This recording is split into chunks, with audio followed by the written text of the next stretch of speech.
প্রয়োজনে কেউ পাশে থাকে না, সবাই আয়োজনে পাশে থাকে। এই কঠিন সত্যিটা যত তাড়াতাড়ি মেনে নিতে পারবে, তত তাড়াতাড়ি তোমার নিজের পক্ষেই মঙ্গলময় হবে।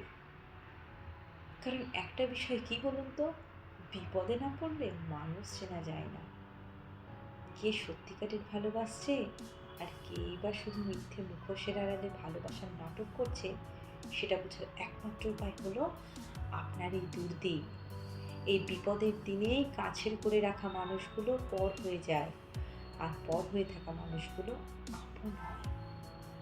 যাদের বিশ্বাস করে ভালোবেসে নিজের সবটুকু দিয়ে আপন করেছো, যাদের নিজের থেকেও বেশি গুরুত্ব দিয়েছো, সেই মানুষগুলো যখন তোমার বিপদের দিনে মুখ ফিরিয়ে নেয়, দেখেও না দেখার ভান করে, তাদের সাথে আর যাই হোক কখনো সম্পর্ক রাখতে নেই।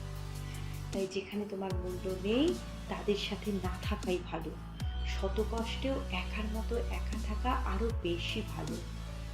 সেই জন্য মানুষ চেনো, কারণ এই দিন পরিবর্তনের পৃথিবীতে সবাই শুধু সুযোগ খোঁজে, কখন কার পাশে থাকবে তার নিজের স্বার্থটুকু পূরণ করবে। তাই সময় থাকতে থাকতে নিজেকে বোঝানো প্রয়োজন, কে কার কতখানি আপন।